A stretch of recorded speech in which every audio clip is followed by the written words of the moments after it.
ಬೆಂಗಳೂರಿನ ಪ್ರತಿಷ್ಠಿತ ರಂಗಶಾಲೆ ವಿಜಯನಗರ ಬಿಂಬ ರಂಗಶಿಕ್ಷಣ ಕೇಂದ್ರ ಮಕ್ಕಳ ಕವಿ ಮೇಳ ಚಿಲಿಪಿಲಿ ಆಯೋಜಿಸಿತ್ತು. ಆರ್ಪಿಸಿ ಲೇಔಟ್ನ ಬಿಂಬ ಚಿತ್ರಕೂಟದಲ್ಲಿ ನಡೆದ ಈ ಕವಿ ಮೇಳದಲ್ಲಿ ಮಕ್ಕಳ ಸಾಹಿತಿ ತಮ್ಮಣ್ಣ ಬೀಗಾರ ಅಧ್ಯಕ್ಷತೆಯನ್ನು ವಹಿಸಿದ್ರು. ಬಿಂಬ ರಂಗಶಿಕ್ಷಣ ಕೇಂದ್ರದ ಶೋಭಾ ಕಾರ್ಯಕ್ರಮದಲ್ಲಿ ಭಾಗವಹಿಸಿದ್ರು. 9 ರಿಂದ 15 ವರ್ಷದ ಒಳಗಿನ 72 ಮಕ್ಕಳು ಕವನವನ್ನು ವಾಚಿಸಿದ್ರು. ಬಹುತೇಕ ಮಕ್ಕಳು ಆರ್ಸಿಬಿ ಸೋಲು, ಬರಗಾಲ, ಪರಿಸರ ರಕ್ಷಣೆ ಕುರಿತಂತೆ ಬರೆದಿದ್ದಲ್ಲದೆ ಕನ್ನಡದಲ್ಲೇ ಕವನ ಬರೆದು ವಾಚಿಸಿದ್ದು ಗಮನ ಸೆಳೆಯಿತು.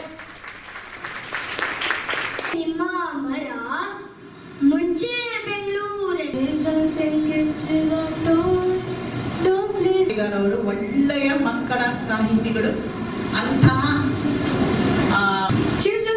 Children's Day. For the children, it's a fairy day.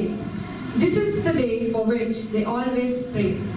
ಆರ್ಸಿಬಿಯ ಮಾಲೀಕ ಆಗಿದ್ದ ವಿಜಯ್ ಮಾಲ್ಯ ಯಾಕೋ ಆಟಗಾರರಿಗೆ ಸರಿಯಾಗಿ ನೀಡುತ್ತಿಲ್ಲ ಕಾಯಿ ಪಲ್ಯ.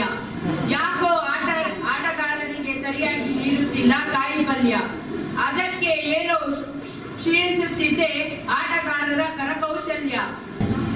ಪೇಪರ್ ನೀನು ಬರೆಸಿಕೊಳ್ಳುವೆ, ಹರಸಿಕೊಳ್ಳುವೆ, ಮೆಣಚಿಸಿಕೊಳ್ಳುವೆ, ಏನಾದರೂ ಹಚ್ಚಿದರೆ ಹಾಗೆ ಹಿಡಿದುಕೊಳ್ಳುವೆ, ನೋವನ್ನೆಲ್ಲ ತಡೆದುಕೊಳ್ಳುವೆ. ಬೇಸಿಗೆ ಶಿಬಿರ ಬಂತು ಬೇಸಿಗೆ ಬಂತು, ಬೇಸಿಗೆ ಶಿಬಿರದ ಕರೆಯೂ ಬಂತು, ಶಾಲೆಯ ಪಾಠವು ಮುಗಿದಾಯಿತು.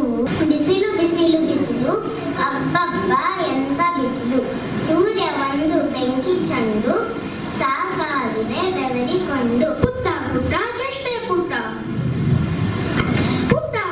ಚಷ್ಟೆ ಪುಟ್ಟ, ನಾಯಿ ಬಾಲ ಎಲ್ಮುಟ್ಟ, ಪುಟ್ಟ ಪುಟ್ಟ ಚೇಷ್ಟೆ ಪುಟ್ಟ. ಬರೆದಿರುವ ಪದ್ಯದ ಹೆಸರು ನನ್ನ ತಂಗಿ. ನನಗೆ ಒಬ್ಬಳು ತಂಗಿ, ಮಾಡುವಳು ವಿಧ ವಿಧದ ಭಂಗಿ, ಆನೆ ಕುದುರೆ ಕೋತಿ.